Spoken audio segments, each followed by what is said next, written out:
बुलाओ वो फंड देगा 50,000 रुपया जो मिनिस्टर साहब देता है या वो कोई करार देता है जिससे वो दर्जे की कैसी जेरत लगे कपड़े जामा हो पुलिस नहीं है। प्रिंसिपल की कह रहे हैं, सिद्धांत की कह रहे हैं, वो इसका होना है। दूसरी बात गुरशरण सिंह जी ने बहुत अच्छी कही, सच तो जरा है वो है कि अभी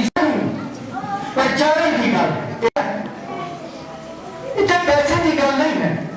पैसा बहुत या जो सारे बुलारे कहते हैं उन्होंने ऊपर पैरा दे के गुरु नानक देव जी ने सही सिख बनिए सच्चों उड़े शब्द को ऊपर सच अच्छा आएंगे तो संतां अपने लेक्चर देना निवाजन के जी वह एक बेंचे दो दिन करनी है सन के